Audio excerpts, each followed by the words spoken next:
UP में 2014 और 2019 की सफलता से एनडीए आश्वस्त था कि यूपी में आसानी से सीट इस बार उसको मिल जाएगी, 70 से ज्यादा सीटें हासिल होंगी। लेकिन 2024 में तमाम संभावनाएं एक झटके में बदल गईं। राहुल और अखिलेश की जोड़ी जो 2017 के यूपी विधानसभा चुनाव में सुपर फ्लॉप थी, उसे 2024 में बड़ी सफलता मिली। एक रिपोर्ट दिखाते हैं। यूपी में एनडीए की बड़ी हार, एनडीए का नहीं हुआ 400 पार।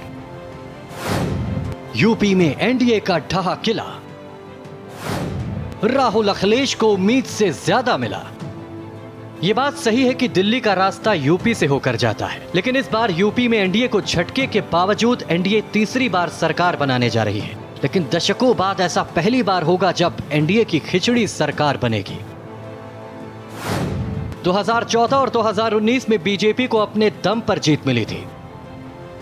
2014 में जहां अकेले बीजेपी को 282 तो सहयोगियों के साथ 336 सीटें मिली थी। वहीं 2019 में बीजेपी को अकेले 303 सीटें मिली थी, जबकि एनडीए को 356 सीटें मिली। बहरहाल यूपी में बीजेपी ने सभी सीटों को जीतने का टारगेट रखा था और उसे उम्मीद थी कि इस बार 2014 और 2019 से बड़ी जीत मिलेगी। आखिर क्या वजह रही जिससे बीजेपी की आस धरी की धरी रह गई? वो क्या मुद्दा था जिस पर बीजेपी को लगता था कि अपनी जीत वो पहले से भी बड़ी कर लेगी? राम मंदिर उद्घाटन के दिन विपक्षी नेताओं का ना जाना मुद्दा बन गया था। पीएम मोदी ने कहा था कि इंडी गठबंधन आया तो रामलला फिर से टेंट पे जाएंगे। सीएम योगी ने कहा था कि जो राम को लाए हैं जनता उनको लाएगी। पूरे चुनाव में अयोध्या मंदिर पर फोकस रहा। पीएम मोदी ने अयोध्या में रोड शो तक किया। फ्री राशन वितरण से एनडीए को आस भी थी। उज्ज्वला योजना से एनडीए को वोट मिलने का अनुमान था। पीएम आवास योजना से झोली वोटों से भरने की उम्मीद थी। मुस्लिमों को ओबीसी आरक्षण का मुद्दा रहा। खास बात है कि राम जन्मभूमि का जहां आंदोलन चला, उसी अयोध्या से बीजेपी का ना जीत पाना साइलेंट वोटर्स की शक्ति को बयां कर रहा है। तो क्या इंडिया गठबंधन एनडीए के खिलाफ कुछ मुद्दों पर जनता को कन्विंस कर गया? कांग्रेस का महिलाओं को 1 लाख सालाना देने का वादा, महंगाई बेरोजगारी संविधान पर एनडीए सरकार को घेरा, 30 लाख सरकारी नौकरियां देने का वादा। जाहिर है यूपी में इंडिया गठबंधन की ऐसी आंधी चले कि बीजेपी के तमाम बड़े चेहरे, चाहे केंद्रीय मंत्री स्मृति ईरानी हो, मेनका गांधी हो, केंद्रीय मंत्री संजीव बालियान हो या फिर आजमगढ़ से बीजेपी प्रत्याशी दिनेश लाल यादव उर्फ निरहुआ हो, उनको जीत नसीब नहीं हो सके। बहरहाल ये लोकतंत्र है, जनता के हाथ में शक्ति है। वो चाहे तो किसी को भी जिता सकती है तो किसी को भी हरा भी सकती है। Bureau report, Bharat express. सवाल ये कि राम मंदिर जैसा विषय, यूपी में विकास के जितने काम हुए, बावजूद इसके चूक कहां हुई, कमी कहां रह गई कि यूपी में बीजेपी को इतना जबरदस्त झटका मिला?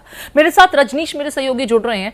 रजनीश, सबके जहन में यही सवाल है। राम मंदिर तो सबसे बड़ा मुद्दा था, सबसे बड़ी अचीवमेंट थी, हिंदुत्व का कार्ड। इसके अलावा यूपी में जितने विकास के कार्य हुए, उसके बावजूद ऐसा क्या हुआ कि जनता बीजेपी के साथ नहीं गई?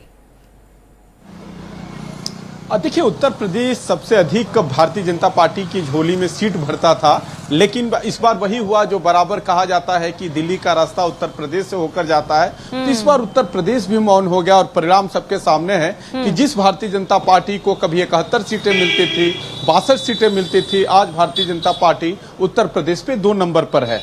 तो कारण साफ है कि जिस तरीके से यहाँ से आम मतदाताओं से लेके लोकल जमीनी वर्कर पे कार्यकर्ताओं से बात हो रहा था, तो वर्करों ने कहा कि साहब, डाटा और डेटा से चुनाव नहीं लड़ा जा सकता। डेटा और डाटा जो होता है मार्केटिंग के लिए होता है। हम लोग बूथ लेवल पे काम करते हैं, लेकिन जब यहाँ की जो काम करने वाली मशीनरियाँ है, दूसरी बात है कि जो कमेटी बनी थी कि जिले में स्क्रीनिंग करेंगी तो कौन कैंडिडेट यहाँ चुनाव जीत सकता है, किसको पार्टी को किस पे दाव लगाना चाहिए, उसको भी दरकिनार कर दिया गया। तमाम ऐसे प्रीति उदाहरण है, तमाम ऐसी संसदीय क्षेत्र है जहां के लोकल लोगों ने कहा, लोकल कार्यकर्ताओं ने कहा कि इनको अगर पार्टी टिकट देंगी तो ये 2014-2019 का करिश्मा पार्टी नहीं दोहरा पाएगी। उसके बाद भी उन वर्करों पे जो नेता है, कैंडिडेट है, उनको थोपा गया।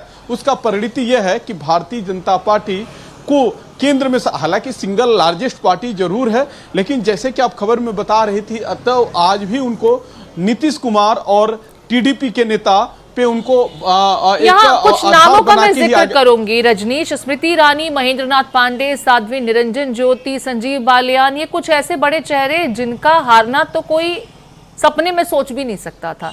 ये कल्पना तो सीधे सीधे बेमानी हो जाती। अजय मिश्र टेनी ठीक है, वो तो विवादों में रहे, लिहाजा उनको क्षेत्र की जनता ने नतीजे और उसका स्वाद चखा दिया।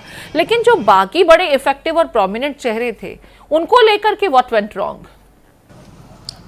देखिए प्रीति, एक एक सीट का मैं समीकरण बता रहा हूं, चूंकि मैं वहां गया था। अमेठी में जिस तरीके से स्मृति ईरानी के बारे में आप बता रही है, चाहे जो एग्जिट पोल का वहां रिपोर्ट आया था, ग्राउंड जीरो पर जाने के बाद वहां के लोकल वर्कर है, लोकल वर्करों ने तमाम उदाहरण दिया। कहा कि जो समाजवादी पार्टी से आयातित नेता भारतीय जनता पार्टी में आए थे, मैं अमेठी की बात कर रहा हूं।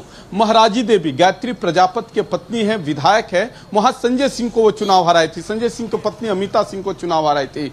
तो उन्होंने कहा कि जाके महाराजी प्रजापति को तरजीह देने लगी। चंद्र प्रकाश मिश्रा जो भारतीय जनता पार्टी के वहां मूल कैडर थे, राकेश प्रताप सिंह के हाथों चुनाव 2022 में हार गए थे, वहां राकेश प्रताप सिंह को तरजीह देने लगी। मैं ग्राउंड जीरो की बात बता रहा हूं। ऊपर क्या चल रहा था, महेंद्र पांडे के बारे में कहावत थी कि वो जल्दी किसी से मिलते नहीं थे, कार्यकर्ताओं की बात नहीं सुनते थे। तो जहां रिजल्ट आया, देखिए ग्राउंड जीरो पर घूमने वाले लोगों को पता था कि परिणाम क्या आएगा। लोग हवा का बुलबुला बनाते रहे, लेकिन जो भी रिजल्ट आया है, बीजेपी के वर्करों से कल बात रजनीश, हो इसको रही इस थी। तरीके से समझा जाए कि जो कार्यकर्ता थे उसकी बात को गंभीरता से लिया ही नहीं गया, संजीदगी से लिया ही नहीं गया। अब सही बात है प्रीति कि पहले भारतीय जनता पार्टी के जो जिलाध्यक्ष होते थे उनको लोकल संगठन से बनाया जाता था, लेकिन आज थोपा जा रहा है। ये भी कार्यकर्ताओं का डर था। मैं एक एक्सक्लूसिव तस्वीर दिखाने जा रहा हूं। अखिलेश यादव अब निकलने वाले हैं। अखिलेश यादव यहां से कनौज जाएंगे और कनौज के बाद कनौज अपना प्रमाण पत्र लेंगे, वहां वर्करों को एड्रेस करेंगे, बातचीत करेंगे। बहुत शुक्रिया विस्तार से जो स्थितियां सामने निकल कर आई हैं यूपी में, उसको लेकर के समझाने के लिए कि दरअसल हुआ क्या, चूक कहां हुई और कहां कमी रही।